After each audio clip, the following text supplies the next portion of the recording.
your Code Red station. We're currently been camped out for an entire month as of today. Happening now, Vanderbilt students, you see it, pitching tents on the university lawn to protest the university's support of Israel as they stand with the Palestinians in Gaza. Well, it's part of the movement that's taking place nationwide. Fox 17 News' Caitlin Miller joining us right outside of Vanderbilt's campus with more on what's going on here. Scott, Megan, we're right off of West End Avenue near the Lowe's Hotel right by the Vanderbilt entrance, and you can see behind me where this encampment is taking place. You can see several tents. We also saw people hanging out, and this is all a part of the pro-Palestinian protests. But the big question is, will the university continue to allow this? Campus protests over Gaza have been happening nationwide, including this one at Columbia University that turned violent, and several other schools across the country, including the University of Southern California.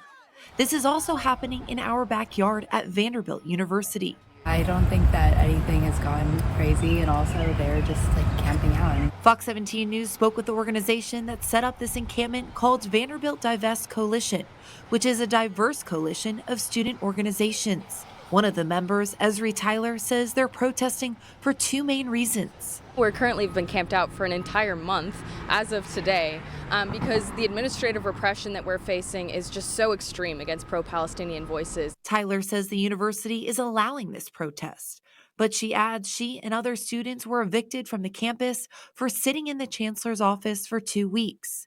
Senator Marsha Blackburn says university leaders must strongly condemn these dangerous demonstrations against Jewish people and hold students accountable. Fox 17 News emailed Vanderbilt University, and they say to date, students have been complying with university policy and have not disrupted university operations at this time. We also called Vanderbilt police, but they say they are not allowed to comment on this. Again, we have been told that the protests have been peaceful so far. Vanderbilt University says that the students have been compliant, and because there are a few tents, that they are going to continue to allow this for now. Reporting from West End, I'm Caitlin Miller, Fox 17 News, your Code Red station. Now, Vanderbilt University, as many of you know, sits on a fairly large campus, 300 acres or so. We wanted to zero in on exactly where these students are camping, in case you're curious. This is a map of the area. This is West End Avenue in Nashville, well-known area. This is the Vanderbilt Plaza Hotel. Some of you know where that is. And catty-cornered across the street here from the hotel, and this is Caterpillar's corporate headquarters, is one of the entrances to Vanderbilt. And in this oval piece of land right there, that is where all the tents are currently set up. An update now, Tennessee Governor Bill Lee following through today on a promise that he made yesterday. Governor Lee signing a new law that allows Tennessee teachers to carry guns on campus. Some mothers of Covenant School shooting survivors telling Fox 17 News they believe hiring more SROs would have been a better solution to stopping potential criminals rather than putting that responsibility on teachers. Let's go, Preds. Yeah, you heard it right there. And new tonight, thousands of people gathering downtown for the Nashville Preds big game against the Vancouver Canucks in the Stanley Cup playoffs. Fox 17 News' Kylie Walker, she was at the Plaza Party off Broadway a little earlier where NHL fans celebrated ahead of the puck drop. She's joining us live downtown from the watch party. All right, looks a little calmer where you are right now, Kylie. I guess the fans have all gone inside. Yeah, definitely a little bit calmer than what we saw earlier today. We kind of moved locations, and I will talk about what we saw there in just a bit. But right now we are, of course, downtown at that watch party. You see big crowds behind me, dozens of people out here just sitting on the street, and then you have that big screen right behind me. Unfortunately, though, Preds are down 2-0 against Vancouver as of right now. About 8 minutes left in the game. So these fans out here are really hoping there's some sort of turning point here soon. But we do want to tell you about what happened earlier today as well, because as you guys said, it was very lively. I want to show you some of that video footage from the Bridgestone Arena. This was just a few hours ago before the puck drop. We saw everything from smashing cars to mini golf, lots of fun activities at the Plaza Party downtown. And of course, it was mostly those Pred fans out there. A few Vancouver though, but fans tell me that it's the atmosphere in Smashville that keeps them coming back year after year. The atmosphere. Nashville is one of the best hockey towns I know. You know, I played all over, and just the passion in Nashville is amazing. Now, Jay Kane, a Tennessee native and a former hockey player, says he's been to almost every game the past 5 seasons, and every single time he's in that onesie that you just saw. So again, we're here at the watch party. Of course, things could change in the next 8 minutes, so we're going to catch up with you guys in the next half hour and let you guys know how we're doing out here. But for now, reporting live downtown, Kylie Walker, Fox 17 News, Dakota Station. The lucky onesie, we'll see if it works this year. The Nashville Preds have been in the playoffs every single year since 2015, except for 1 year, and that was 2023. Didn't make it there, but the best playoff year that they had, that was 2017. That's when the Preds made it to the Stanley Cup Finals, but lost the series in Game 6. Looking ahead to the weekend and what looks like it's going to be a really busy weekend at Nashville International Airport. Airport leaders tell us that they want folks to know that things are going to be busy, and they sent us a message or sharing it on social media. They say we are anticipating a high volume of passengers, asking people to plan accordingly, arrive at the airport early to ensure a smooth journey. They generally say 2 hours in advance. All right, we are cutting down the hours, at least for us, at the weekend starts. Oh, wait, you're working tomorrow, aren't you? Yeah, y'all always rub it in whenever I work on a Friday. Well, it just hit like me. A knife in the back. I just realized what I was saying. I'm sorry, It's Brett. all good. It's all good. But for the rest of us. Yeah, y'all have a good weekend to enjoy. Y'all. It's not like you're busting rocks. I mean, let's be real. Well, that's absolutely true. I get to be inside, you know, in the air conditioner and all that. So there you go. Everything's turning out pretty good. If you have any outdoor plans this weekend, though, a great weekend for you. We will see a little bit of cloud cover, but overall, no rain expected for nearly all of us this weekend. And temperatures are going to be pretty good, too. We'll have high temperatures going up to the mid-80s. A good crowd right there on Broadway this Friday night. Still seeing a lot of gold out there. I've been seeing that gold out there all day long. 76 degrees our current temperature here in Nashville. We still have some cloud cover, and some of these clouds are going to stick around with us through the rest of the night. I'm going to show you this wide view of radar first. All these yellow areas, those are all the severe tornado watches that we have issued for those areas way to the west of here. This is a strong line of storms that is headed our direction, but I really think it's going to keep on weakening the closer it gets to us. We've seen some crazy tornado video out of parts of Nebraska from earlier today. Again, we're not going to have to deal with any of that severe weather threat. There are some severe thunderstorm warnings back just west of the Mississippi River into parts of Arkansas. That will continue to weaken, though, as it pushes in closer to our area. And I really think most all of us are going to stay dry for tonight, too. Temperatures right now, 60s and 70s, depending on where you're at. Low to mid-60s from Clarksville to Cookeville. 76 in Nashville, also into Clarksville. 77, one of the warmer spots over there in Camden. So still very warm tonight. And in fact, if we hit 67 degrees tonight here in Nashville, that could be the warmest temperature that we've seen for the night. So it could get very warm, could break a record for tonight. Wind gusts still about 15 to 20 miles an hour for a lot of areas. 15 mile an hour recent wind gust here in Nashville. 18 mile an hour recent gust over there in Camden. As we head through the weekend, it's looking really good. It's going to stay dry. Temperatures are going to be staying in the 80s for the weekend and for much of next week, too. We're going to have those temperatures remaining above normal. Typically, we're in the mid-70s to upper 70s. We're going to be going above that, and we also start to bring in a better rain chance as we head on into early next week. I'll show you how long that rain chance could last through the week in just a bit. Well, you may have an unexpected payday headed your way. In fact, there's a 1 in 6 chance that the state owes you money. How to find out if you're on a long-running list. Darrell Waltrip Buick GMC. Drive with 0 down. Payment deferral options up to 90 days. Visit Darrell Waltrip Buick GMC. We are professional grade.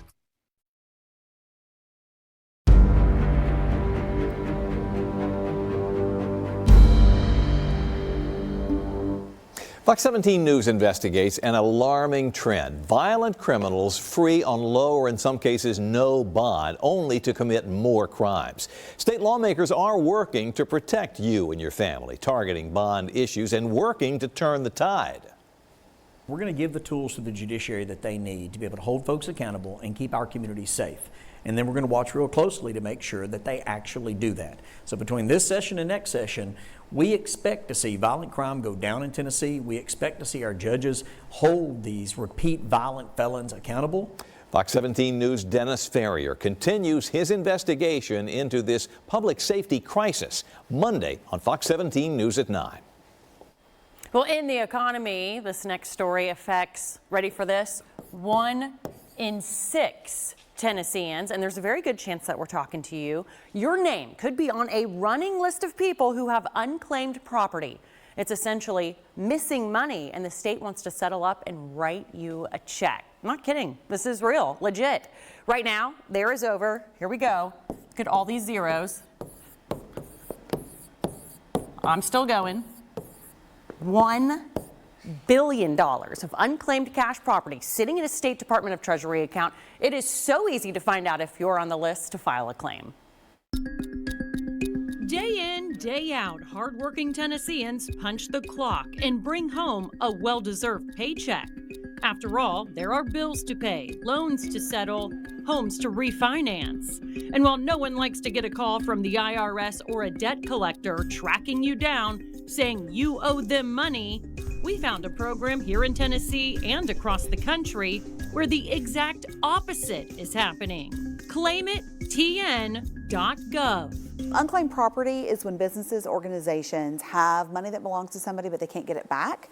They turn it over to the state, and a division of the Tennessee Department of Treasury works to return it. And there are so many ways money that belongs to you can end up in this enormous accumulating fund. You move, you didn't get your last rent deposit, you worked a job and you had that one day of pay that you didn't leave a forwarding check for. So there's so many ways money can be unclaimed. How big is this pot of unclaimed money here in Tennessee? Oh goodness, there's more than $1 billion in Tennessee waiting to be claimed.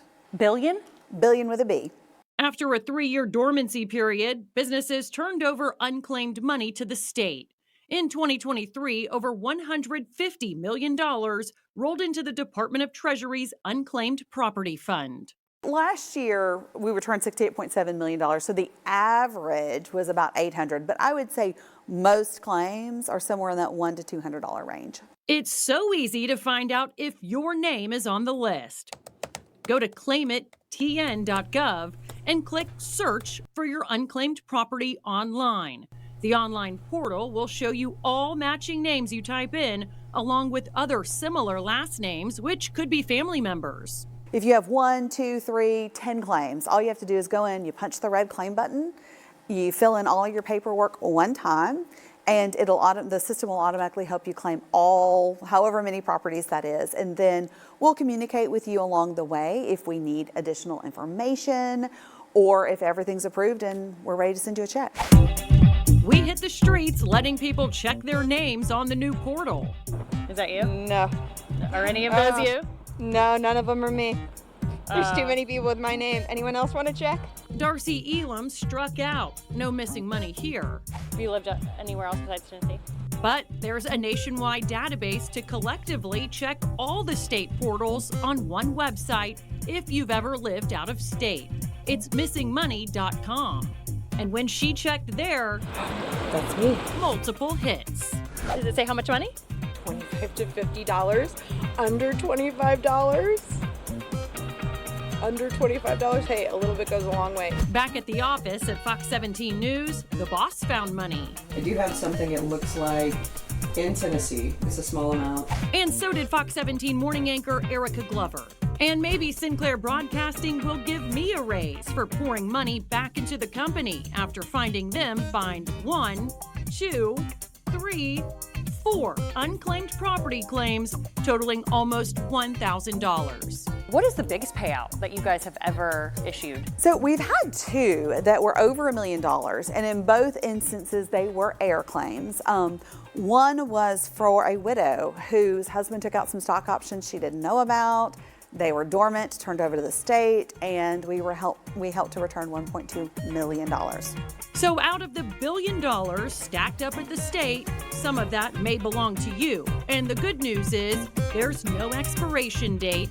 You have an entire lifetime to file a claim and receive a payout. All right, I know a bunch of you want to run to the computer and check it out. If you didn't have a chance to write down those websites, to see if you have that missing money. We'll put both of them up on our website. Just go to fox17.com. We'll post the links under this story. And good luck. Hope you have missing money. I got nothing. You checked? I checked while the story was going. I'm on missingmoney.com right now. There's a bunch of people with my name who are owed money. I haven't found myself yet. I didn't. I may have done it wrong. I don't know. Yeah. I'm already getting I'll check tired. your work in the break. We'll search for you in a minute. Sounds good. Set the table for us. Well, hey, it's going to be a really good weekend for us, Scott. If you have any outdoor plans this weekend, I know a lot of pretty big activities going on around the area this weekend. I think we're looking at some great weather for it. Seems like more people just keep going on Broadway, still seeing a lot of gold out there. Temperatures right now, we're at 76. So overall, this is going to be a great night for us. 76, a little bit of cloud cover too. Those clouds will stay around with us as we head through the rest of the night. However, I don't think we're really going to see much of a rain chance at all for tonight either. The bulk of this activity has stayed well to the west of us earlier today. Seen some crazy tornado video out of Nebraska, some strong tornadoes up in that part of the country earlier today. Fortunately, we did not have to deal with any of that. This line, all those yellow kind of boxes highlighting those counties of the tornado watch, that's over into parts of central Arkansas. We're not going to have to worry about any of that. Some of these storms still severe thunderstorm warned.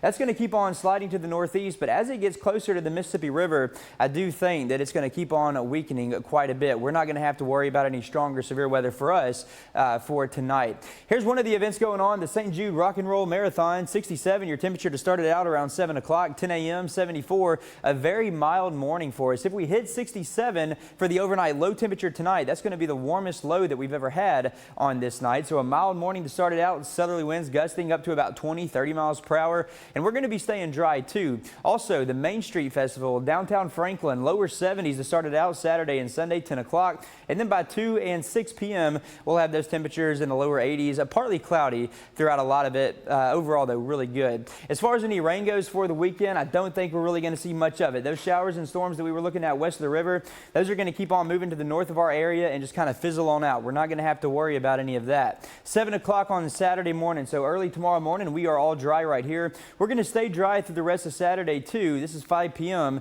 Overnight Saturday into Sunday morning, we are still dry. No rain chance really for us on a Sunday. As we go into early next week though, that's when these conditions will start to change up a little bit. So early Monday morning, this is the 2 a.m. picture. Some of those showers and thunderstorms have just moved across east of the Mississippi River. These are going to keep on sliding to the east. This is a 7 o'clock picture, closer to the Tennessee River now, and then as they move to the east, I think it does weaken a little bit, but still the rain gets a little bit more widespread. By 5 o'clock, a better chance for some showers to areas closer to Interstate 65, even east of that. And then early Tuesday morning, we're still going to see that rain chance. I think that's going to clear out though by late Tuesday morning, and then overall the rest of Tuesday looking a little bit drier before we bring in another round of rain. That's going to be possible for us on Wednesday, Thursday, even into Friday too. So overall, we are going to see daily rounds pretty much for rain for this upcoming week. 67 for tonight, mostly cloudy skies, winds gusting up to 20 miles an hour, so we are going to keep a little bit of a breeze here with us too. And then tomorrow morning, waking up 60, heading out 67 degrees by 7, by noon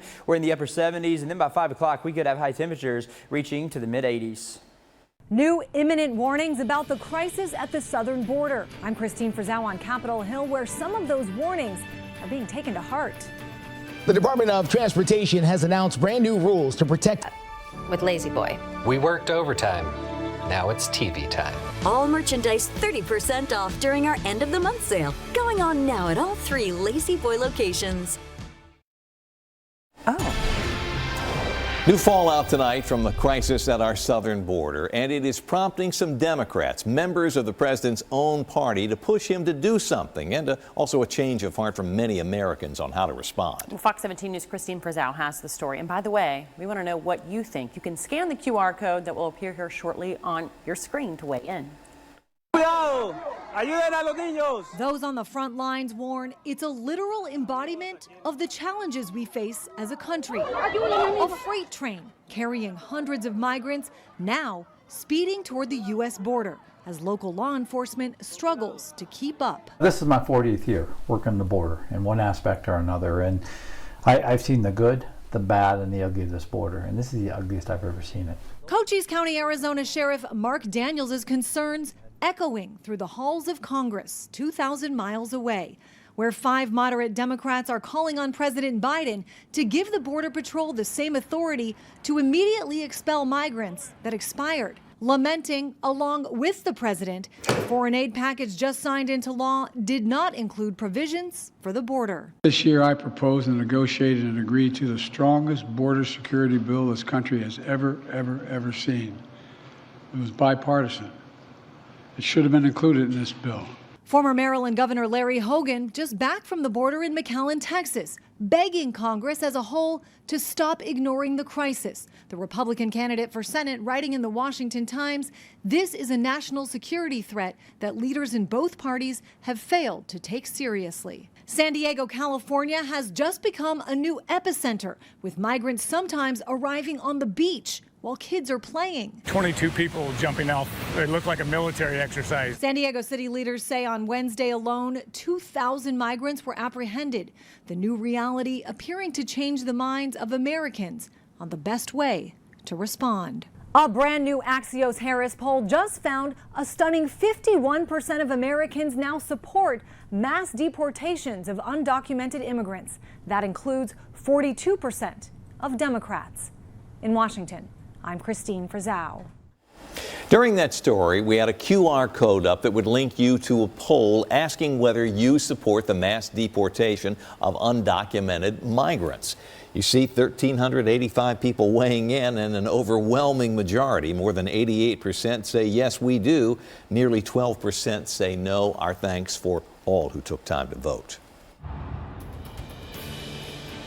And just a few minutes ago, the Preds losing to Vancouver in the playoffs. We'll have all those details and what went on today coming from... Russ will tell you, get Hughes and Coleman and get it done. Call 800-800-4600. This Fox 17 newscast is sponsored by B.F. Myers Furniture. Let's go, Preds.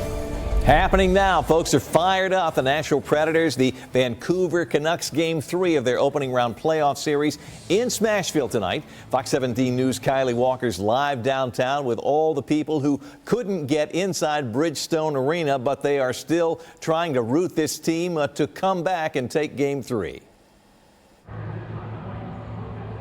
That's right, and you see a lot of fans that are walking right behind me. That's because just a few minutes ago, we saw that the Preds unfortunately lost 2-1 to Vancouver. And I mean, this whole street downtown was just flooded with people sitting down watching the game on that big screen right behind me. And within just minutes, really seconds of the Preds losing, it already started to clear out. Everyone just got straight up and walked out. But I did hear a guy just now say it was still fun. We wanted to show you what we saw a little bit earlier today right outside of Bridgestone Arena. Now, this was hundreds of fans gathering outside of the arena for a few hours at the Plaza Party before the playoff game. There was games, food, music, and so many other fun activities, with NHL fans coming in from across the country along with many locals before the puck drop at that party. Now, we caught up with a mid-state dad who was hoping for a miracle. I wanted to be part of Smashville. We've come to some games before, and it's just a good bonding time for father-son. I used to do that with my dad. We used to go to Vandy games and Titan games, Music City Miracle. So who knows, maybe we'll have a great miracle here tonight. And as we know, unfortunately, we did not get that miracle that he was hoping for, but still, again, fans did have so much fun out here. And we're going to catch up with you guys in the next half hour. We'll hear from even more of those fans coming in from across the country. For now, reporting live downtown, Kylie Walker, Fox 17 News, your Code Red station. Looking ahead to tomorrow's St. Jude Rock and Roll Marathon, where thousands of runners will take to the streets of Nashville, many of them running for a specific cause and purpose. One of those runners, Summer Willis. Summer joining us now. And Summer, you are a sexual assault survivor, and you're now running to bring attention to this issue. Yes, I'm running to connect with other survivors. I'm running to fundraise. We just hit our $29,000 mark for this year, and just to raise awareness, because as you may know, 1 in 6 women in the United States are survivors of sexual assault. Well, that number way too high there, Summer, and survivors often feel ashamed, maybe even blaming themselves. What do you think it will take to change that mindset? I know for me, it took years and years to stop seeing myself as a victim and see myself as a survivor. And it's been a decade for me, but this is finally the year that I'm trying to go and conquer this trauma and to show myself I'm stronger than I ever realized I was. And I'm trying to encourage other people that they can too. I couldn't run a mile at the end of this year. Now Nashville will be my 13th marathon this year. Wow, you've come a long way. That's amazing to hear about your success. Why did you choose running? Was that an outlet for you as part of your healing journey? It was. I wasn't a runner at all before, but it just felt like a way to prove physically like that I could be strong. So that was one of my outlets. I also started going to see a free resource in my community that offered counseling and all sorts of other approaches. But I'm really trying to do a holistic approach, and marathon running is definitely maybe the most interesting outlet I've chosen. Well, Summer, we're certainly cheering you on. What are you most looking forward to about tomorrow? I have never been to Nashville before, so I'm super excited to see the city, actually. Oh, where are you from? I drove 7 hours. I'm from Lexington, Virginia, so my 3-year-old son is here with me, and we're going sightseeing all weekend, but especially looking forward to it tomorrow. Well, that's great. Thank you so much for coming on the show and sharing your story. We wish you the best of luck tomorrow. I know you're going to do great. Oh, well, thank you so much for having me. Good luck, Summer. All right, continuing coverage now, the St. Jude Rock and Roll Marathon that's coming up tomorrow. You can see the countdown clock behind me. The marathon and half marathon will be kicking off in 9 hours, 45 minutes, and 20 seconds. Metro Police want to remind everybody with the race coming up that they've got 350 officers out there on the streets that will be working to control traffic, keeping the runners safe. With that in mind, they say look for the no parking signs along the route of the race. They are everywhere. Know this, police will start towing cars at midnight. Today turned out to be a really good day for us. We hit a high of 84 right here in Nashville, and we're going to keep it above normal for the next several days with high temperatures going back to the 80s. I think tomorrow it's a repeat. 84 degrees is the forecast high temperature for tomorrow that I'm going with. It's going to be a warm one. Typically we're at 76 degrees for this time of year, so warmer than normal, not terrible either. We're not going to see any rain in the forecast for us for tomorrow. Sunday, a similar setup too. Dry on Sunday. Monday, we start to bring in a better chance for some showers. Could see some thunderstorms as well. Tuesday, a chance for some showers. I think the best rain chance, though, comes Tuesday morning, clearing out for the rest of the day. Wednesday, Thursday, a 30 to 40% chance for some more showers. A few thunderstorms going to be possible. So we could see some daily rounds of this rainfall. Staying in the 80s for most of this forecast period right here. Low to mid 80s. Wednesday, 85, 83 on Thursday. By Friday, we might drop down just a little bit. It's going to depend on when that front exactly comes through. Going with a high, though, of Friday down to the upper 70s. Well, get ready, set, go. NASCAR heading to Delaware this weekend. We'll have a preview of the race at the Monster Mile. They promised to create 8,500 jobs. They haven't started yet. 1,000 quality checks in the typical hour. They really take pride in what they do. Like us. This Fox 17 newscast is sponsored by Eurostone.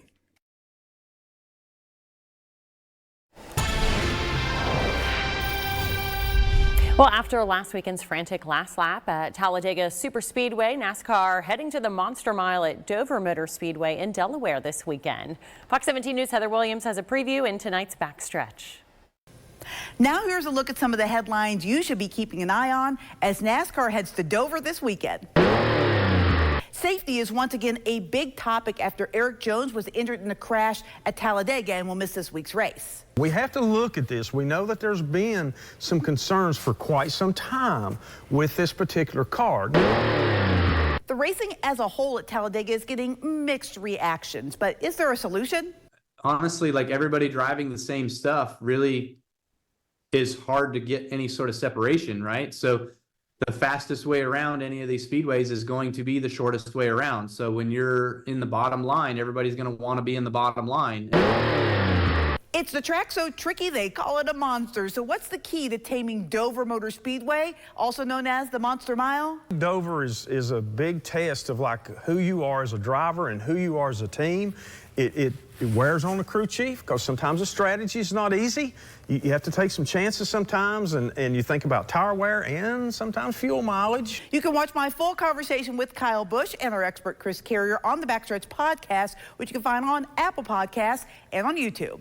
On the Backstretch, I'm Heather Williams. Well, you can catch all the action on the track Sunday at 1 p.m. on Fox Sports 1. Looking ahead to Sunday in Nashville in Focus, this week our panel is talking about some of the big take-homes from the legislative session that just ended.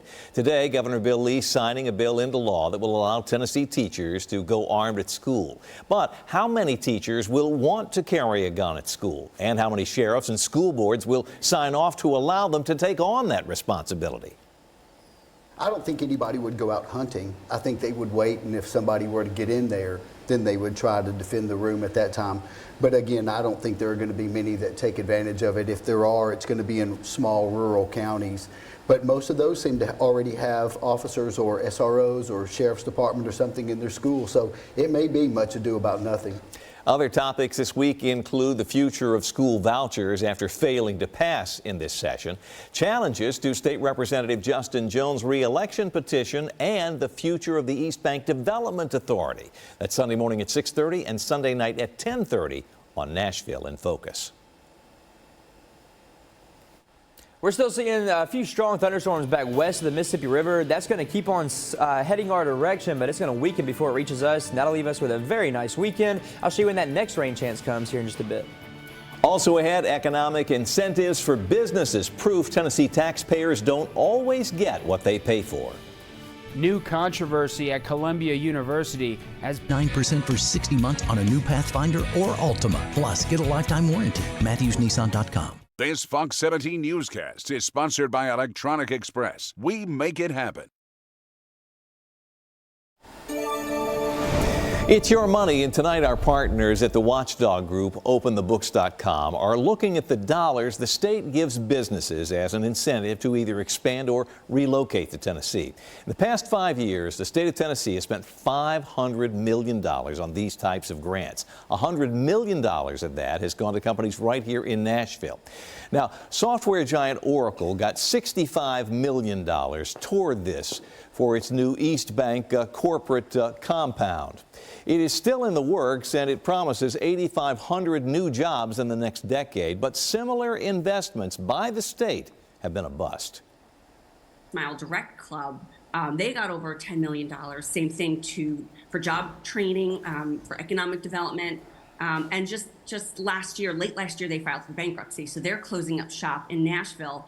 They were supposed to create jobs, and they may have created a few, but those are gone now. Now, study after study shows these types of grants are largely a bust, but most states do it anyway. We should note then Nashville Mayor John Cooper, at the time this deal was put together, refused to give Oracle any money to move here. New tonight, a deadline has come and gone at Columbia University for pro-Palestine protesters to clear their encampment without a move being made. As Fox 17 News' Matt Gelka reports, questions are now surfacing around motivations and funding for the demonstrations. Arrests at Emory University in Atlanta after pro-Palestinian protesters clashed with police. At George Washington University, a protester holds a final solution sign, the Nazi policy for eliminating Jewish people. The string of incidents involving protesters denouncing the Israel-Hamas war on college campuses embroiling the country. Zionists don't deserve to live. Kamani James is one of the student organizers of Columbia's encampment and has been negotiating with school leaders. But a resurfaced live stream they posted earlier this year shows James using disturbing language. Be grateful that I'm not just going out and murdering Zionists. James apologized and tried to distance himself from the video. The New York Post reports liberal billionaire activist George Soros has contributed cash to some of the main groups organizing the nationwide protests. The debate over freedom of speech surrounds the demonstrations as Jewish students continue to question their own safety. Some members of Congress say there's an obvious difference. When you're making individuals on your campus not only feel less safe, but actually making them less safe because they're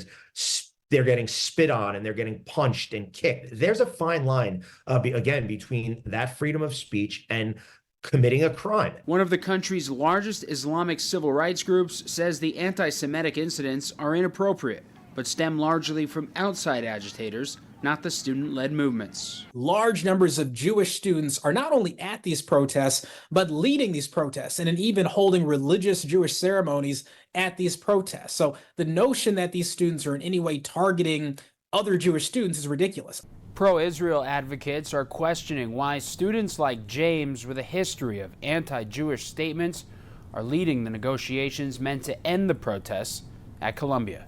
Reporting in Washington, I'm Matt Gelka. All right, heading into the weekend, a nice holding pattern for this weather. Absolutely. It's going to be a great weekend for us. Beautiful weather for all the outdoor activities. I know we got several of those going on this weekend. We'll go over those here in just a second. Downtown's hopping. Yeah, I know. You're still seeing a lot of Preds fans out there. Unfortunately, the Preds lost tonight. You saw Kylie talking about that earlier.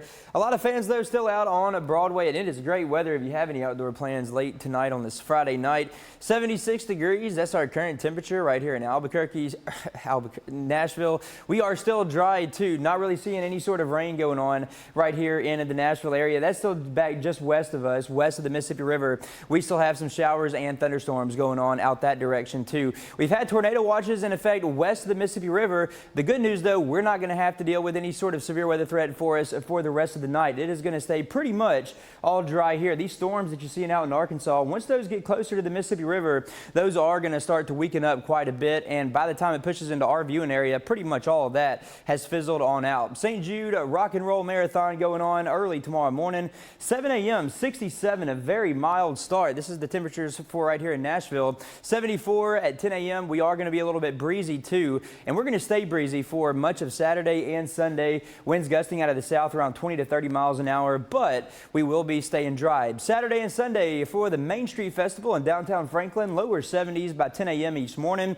By 2 and 6 p.m. we'll have those temperatures back into the lower 80s as well. So for those showers and thunderstorms that are back west of the Mississippi River, again, I want to show you this on Future Track. Those are just going to start to fizzle on out the closer they get to the Tennessee River, and then that round is going to skirt just to the north of our southern counties in southwest Kentucky. 7 a.m. early tomorrow morning, we are off to a dry start. We'll keep it dry for the rest of tomorrow. 5 o'clock, staying dry. Some breaks in the clouds, too, as we go through the overnight hours and early Sunday morning. 7 a.m. Sunday morning, another dry morning for us, and then we're dry for the rest of Sunday. But then come Monday, that's when conditions start to change up for us a little bit. We're going to start to see a better chance for some showers and thunderstorms to push into our northwestern areas. That's a 7 a.m. picture on Monday. That'll keep on sliding to the east throughout the rest of the day. By 5 o'clock, it gets a little bit more widespread, and that'll continue through the overnight hours into early Tuesday morning. Most of Tuesday, though, looking fairly dry, but then by Wednesday, Thursday, Friday, we could see a few more rounds of rain across middle Tennessee and southern Kentucky. High temperatures are going to remain above normal for the next several days. Typically, we're in the mid to upper 70s. We're going to keep it in the low to mid 80s at least through Thursday. Thanks, Brett. Well, you could see your internet speed suddenly go up. The key ruling that is changing life on the World Wide Web. 99 for a limited time. This Fox 17 newscast is sponsored by Eurostone.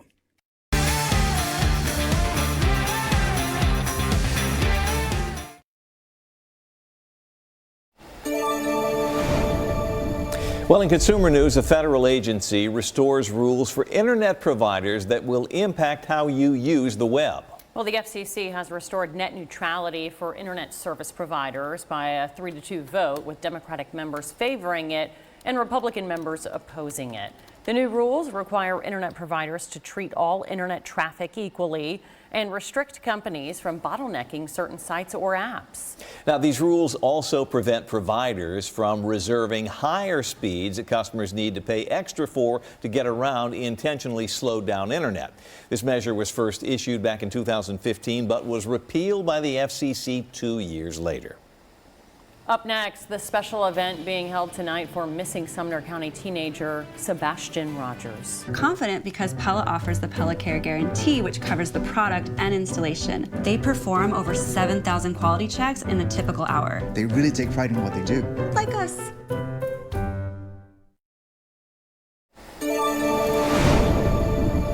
Friends and family gathering to hold a vigil for 15-year-old Sebastian Rogers. The autistic teenager went missing from his Sumner County home 2 months ago today. There's been no trace of that teen since he disappeared. Rogers is believed to have walked off in the middle of the night. His mother discovered him missing from his room the morning of Monday, February 26th. That was her account. And tonight, they lit a bridge in Sebastian's favorite color, green. Tonight, we're lighting that path. That's the whole purpose, to light the path and put it in the atmosphere that Sebastian, you have a path home, and we want you home. There have been no viable leads, according to the Sumner County Sheriff's Office and TBI. Volunteers have canvassed Sumner County outside the initial 5-mile radius covered by law enforcement. There are even volunteer dive crews. Scammers cashing in on COVID relief money, a virus tied to breast cancer, and the increase in swatting.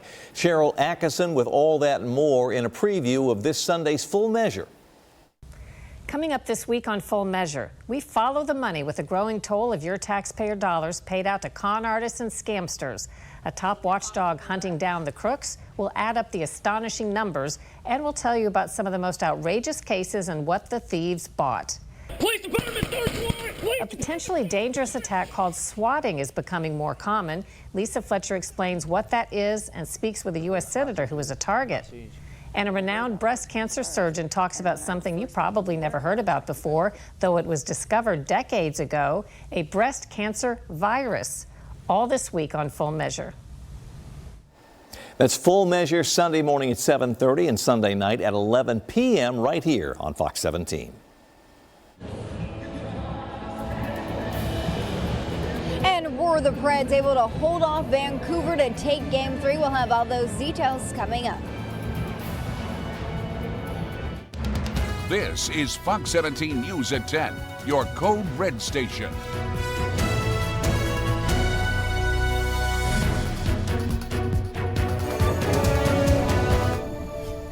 Happening now, several Vanderbilt students setting up an encampment on campus. Students say protesting against university administration and standing in solidarity with Gaza.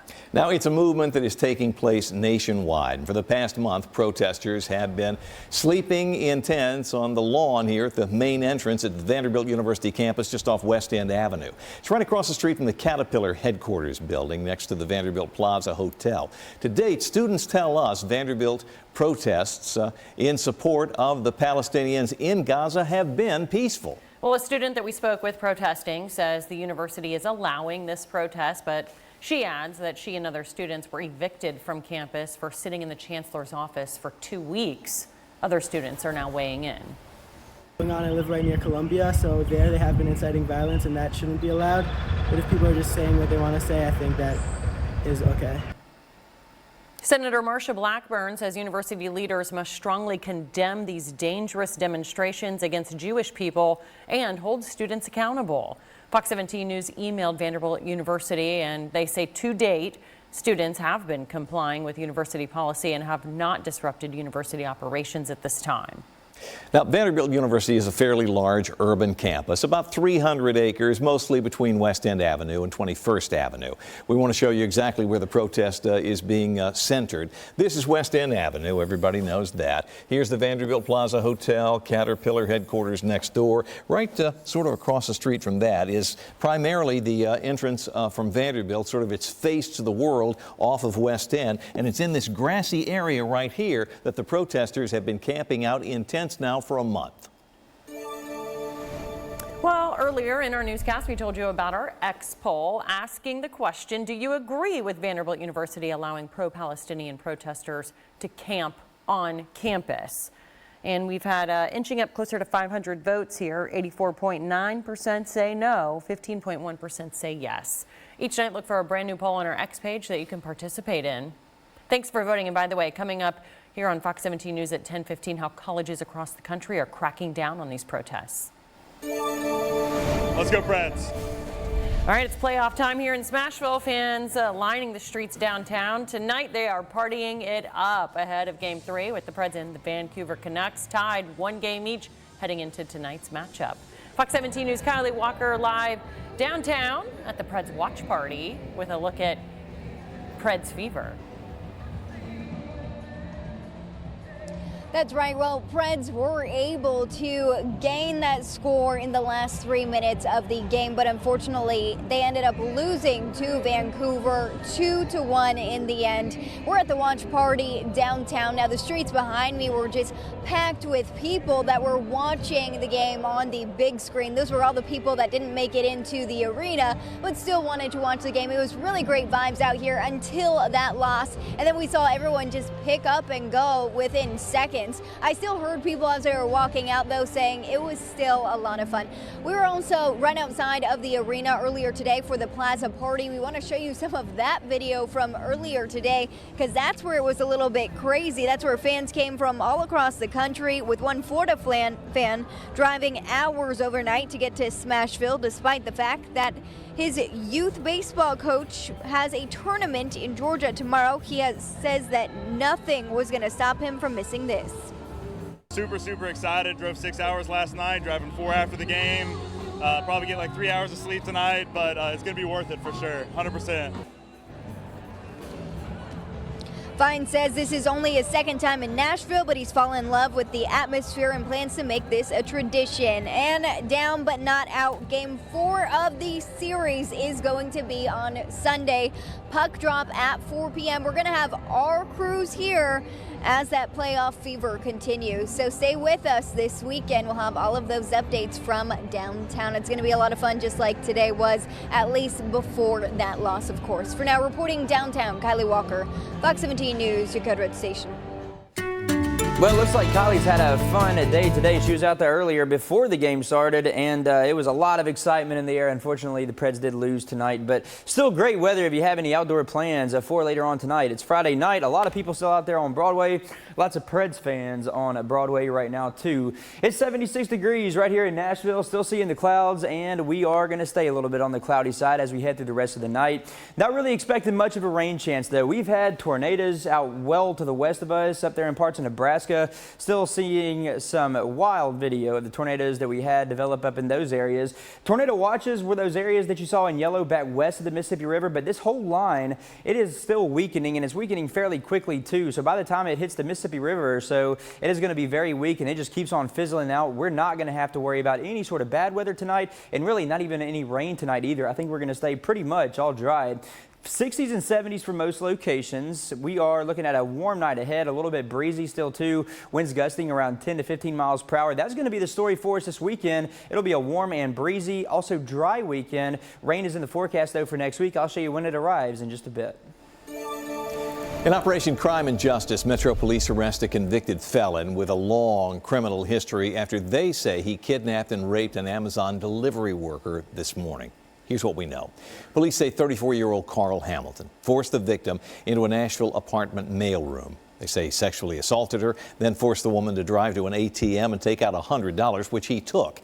Hamilton has been charged with 105 offenses just in Nashville since 2007.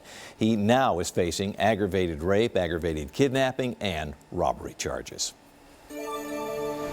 Well, continuing Operation Crime and Justice, a man released earlier this week on a $3,000 bond arrested this morning for allegedly attempting to kidnap a 15-year-old student. Metro Police say that student, who goes to Martin Luther King Jr. Magnet School, saw the man identified as 26-year-old Jamian Taylor, who reportedly chased her until she made it to safety. Police quickly found and arrested Taylor. The suspect facing false imprisonment and assault charges from earlier this month.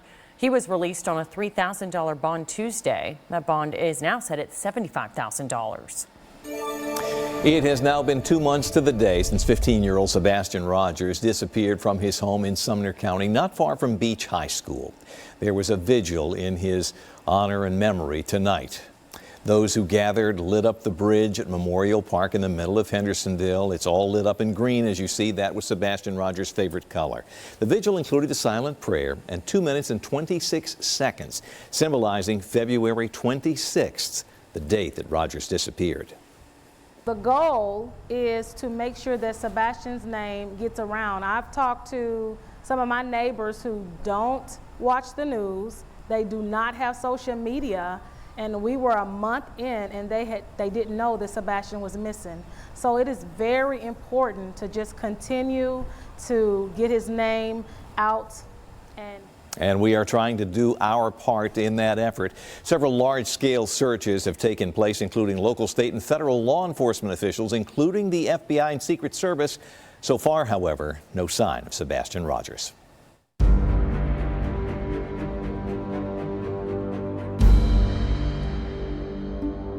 Fox 17 investigates an alarming trend of violent criminals out on low or no bond committing even worse crimes. Now, Tennessee lawmakers are working to protect you and your family, targeting bond issues and working to turn the tide.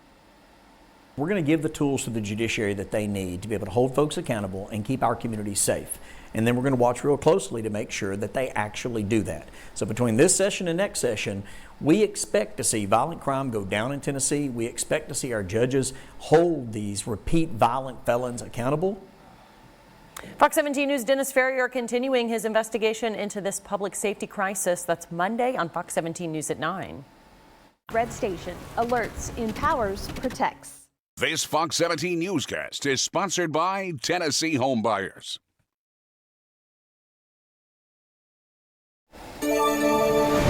In health news, while the health of many Americans has bounced back following the peak of the coronavirus pandemic, trust in public health institutions has not. Well, Fox 17 News' Janae Bowen's taking a look at what may be to blame for the lack of confidence and how the trust can be rebuilt. Over the last few years, Americans have been bombarded with health advice. There's no reason to be walking around with a mask.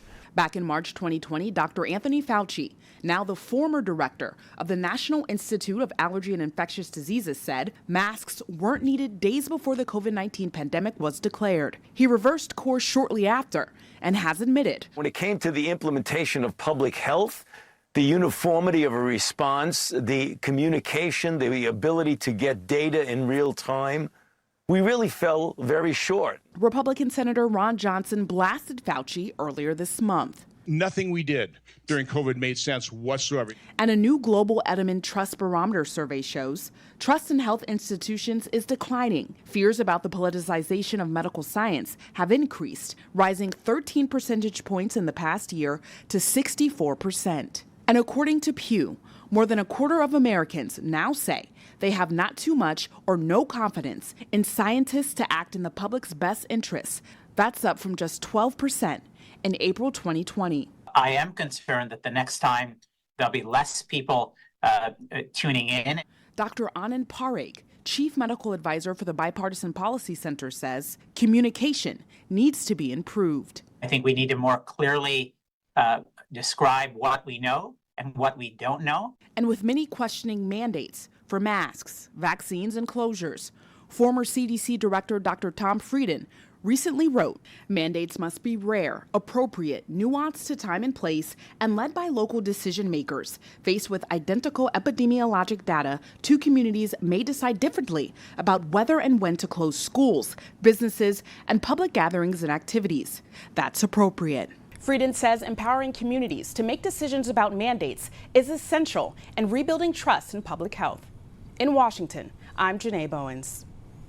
More pro-Palestine protests are popping up at universities across the country. The free Fox 17 Code Red weather app. This Fox 17 This Morning newscast is sponsored by Zander Insurance.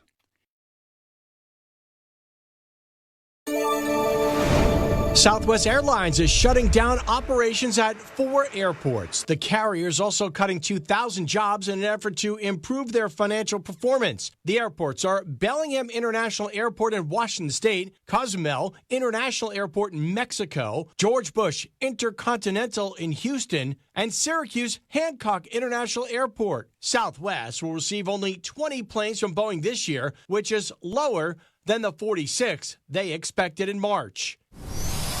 Harris Teeter, a grocery store in Washington, D.C., is announcing it is banning certain bags to curb shoplifting. Workers will also be checking customers' receipts. A spokesman saying improved safety measures at stores in District of Columbia, including the checking of receipts as customers exit the store, and a new policy prohibiting suitcases, duffel bags, oversized backpacks, and roller bags. And Royal Caribbean reporting very robust demand for cruises. It's been able to raise prices, but still reported a record wave booking season. That's the first part of the year when cruise promotions peak. Royal Caribbean says load factors in recent months rose to 107%, meaning some cabins had 3 or more passengers. That's business. In New York, CJ Papa, Fox News. Well, just like the current protests happening at Vanderbilt University, pro-Palestinian demonstrations are spreading across the country, and they show no signs of letting up. That's right, but as Fox News' Rebecca Castor reports, even though these protests continue to pop up, some colleges are starting to crack down. It's a scene now commonplace on college campuses across the U.S. as university students from Columbia, UT Austin, Emory, GW, and more raise their voices and set up encampments to protest Israel's war in Gaza. The protesters are calling for a ceasefire in Gaza and are demanding their universities cut any financial ties to businesses that are profiting from the conflict. But for some Jewish students, the rhetoric is concerning and they fear for their safety. What these people are doing here is standing up for justice. I haven't heard any anti-Semitism from them. But do you feel that it's threatening? When you call for an intifada revolution, you're calling for the mass death of Jews, the mass murder of Jews. You're coming to my university and you're going to tell me that you're not threatening me? College presidents are trying to balance free speech while also ensuring the safety of their students. Honestly, the university has done everything they can to be able to stop these protests or to be able to defend the Jewish students on this campus, but there's only so much that they can do. We are able to exist here and live and learn and commune and protest together. Palestinians are not able to do that. As the protests continue, they're starting to have an effect on the end of the school year. GW had to relocate its law school final exams, and the University of Southern California canceled its main commencement. Protests have spilled over outside campus because George Washington University is one of several college campuses that is in its safety mode right now, meaning only students and faculty with ID cards can get on campus. In Washington, Rebecca Castor, Fox News. Scammers cashing in on COVID relief money, a virus tied to breast cancer, and an increase in swatting cases. Cheryl Atkinson with all that and more in a preview of this Sunday's Full Measure. Coming up this week on Full Measure, we follow the money with a growing toll of your taxpayer dollars paid out to con artists and scamsters. A top watchdog hunting down the crooks will add up the astonishing numbers, and we'll tell you about some of the most outrageous cases and what the thieves bought. Police department, A potentially dangerous attack called swatting is becoming more common. Lisa Fletcher explains what that is and speaks with a U.S. senator who was a target. And a renowned breast cancer surgeon talks about something you probably never heard about before, though it was discovered decades ago, a breast cancer virus. All this week on Full Measure. That's all coming up Sunday morning at 7:30, Sunday night at 11 on Full Measure right here on Fox 17. Well, it was a really warm day for you. If you got to do anything fun outdoors today, we had a high of 84 right here in Nashville, and the night's going to be a warm one too. And if we drop down to 67 degrees, which is my forecast low temperature, that would make it the warmest night that we've had on this night in the record. So it could be a very warm night. Regardless, it is. We may break the record though. Previously 66 degrees for the overnight low temperature. 76 degrees right here in Nashville. Still some cloud cover out there too, and we're going to stay fairly cloudy as we go through the rest of the night.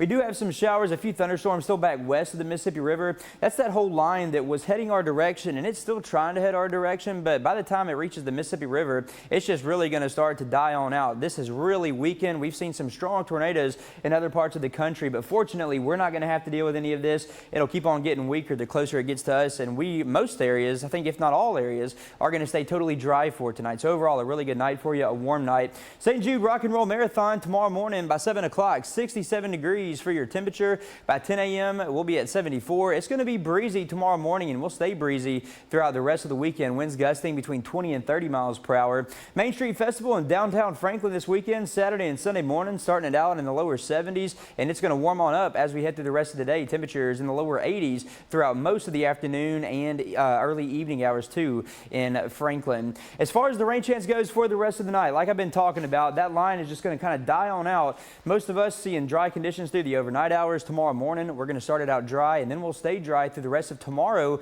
So if you have anything outdoors that you have going on, it's going to be a great weekend for you. Not going to have to worry about any rain. A little bit breezy though.